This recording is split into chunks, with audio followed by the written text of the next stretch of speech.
നമ്മുടെ ഫോണിൽ നമുക്ക് എന്തും പ്രിന്റ് എടുക്കാം. ഓരോന്നും എങ്ങനെയാണ് പ്രിന്റ് എടുക്കേണ്ടതെന്നുള്ള പല വീഡിയോ നമ്മൾ ചെയ്തില്ലേ. എന്നാൽ നമുക്ക് വരുന്ന ഒരു മെയില്, ഒരു ജിമെയിൽ, അതെങ്ങനെ പ്രിന്റ് എടുക്കാം?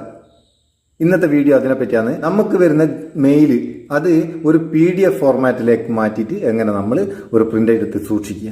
അതിന് നിങ്ങൾ എന്താ ചെയ്യുക? സിമ്പിൾ പരിപാടിയാണ്, പെട്ടെന്ന് കഴിയുന്ന്. ഇതെല്ലാം എളുപ്പ പരിപാടിയാണ്. ആരും അതിനെപ്പറ്റി നോക്കായിട്ടാ. ജിമെയിൽ ഓപ്പൺ ചെയ്യുക. ജിമെയിൽ ആപ്പ് ഓപ്പൺ ചെയ്താൽ നമുക്ക് വന്ന മെയിലൊക്കെ ഇതിലുണ്ടാവും.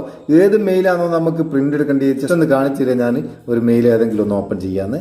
ആവശ്യമുള്ള മെയിൽ ഏതാണോ നമുക്കത് ഓപ്പൺ ചെയ്യാം. ഓപ്പൺ ചെയ്ത് കഴിഞ്ഞാൽ മേലെ 3 ഡോട്ട് ഉണ്ടാവും, അതൊന്ന് ക്ലിക്ക് ചെയ്യുക. ക്ലിക്ക് ചെയ്താൽ ഇവിടെ പ്രിന്റ് എന്നുള്ളൊരു ഓപ്ഷൻ കാണും. ആ പ്രിന്റ് ക്ലിക്ക് ചെയ്ത് കൊടുക്കുക. ഓട്ടോമാറ്റിക്കായിട്ട് ആ പ്രിന്റ് നമുക്ക് ഒരു PDF ഫോർമാറ്റിൽ, ഒരുപാടുണ്ടെങ്കിൽ എത്ര പേജ് വേണമെന്ന് വെച്ചാൽ അത്രയും പേജിൽ ഒരു PDF ഫോർമാറ്റിൽ നമുക്ക് ഇവിടെ സേവ് ആക്കാം. ഇവിടെ ഈ പച്ച വട്ടക്കണ്ണിൻ്റെ ഉള്ളിലുള്ള ആ ചിഹ്നം ഒന്ന് ക്ലിക്ക് ചെയ്ത് കൊടുക്കുക. ക്ലിക്ക് ചെയ്താൽ നമുക്കിവിടെ ഏത് അക്കൗണ്ടിലേക്കാണ് വേണ്ടത് അല്ലെങ്കിൽ ഏത് ഫോൾഡറിലേക്കാണ് വേണ്ടതെന്ന് സെലക്ട് ചെയ്തിട്ട് സേവ് കൊടുത്തു കഴിഞ്ഞാൽ അതവിടെ സേവ് ആവും. ഇനി നമുക്ക് ഫയൽ മാനേജറിനും ഗൂഗിൾ ഡ്രൈവിൽ ഇത് PDF രൂപത്തിൽ എടുത്ത് ഷെയർ ചെയ്യാനോ അല്ലെങ്കിൽ നമ്മൾ ആവശ്യത്തിന് എടുക്കാനോ കഴിയും. എങ്ങനെയുണ്ട് സംഭവം? നിങ്ങൾക്ക് അറിയാനൊന്നുണ്ടെങ്കിൽ കമന്റ് ചെയ്യുക. അറിഞ്ഞൂടാത്ത ആൾക്കാർക്ക് ഷെയർ ചെയ്ത് കൊടുക്കുക. വീഡിയോ ഇഷ്ടപ്പെട്ടിട്ടുണ്ട് ആ ലൈക്ക് ബട്ടൺ ഒന്ന് തട്ടിയേക്ക്, നമുക്കൊരു ബൂസ്റ്റ് ആയിക്കോട്ടെ. നമുക്ക് അടുത്ത വീഡിയോ നല്ല സെഗ്മെന്റ് കാണാം. നിങ്ങളെ സ്വന്തം Muthus Meppayyur. Thank you so much.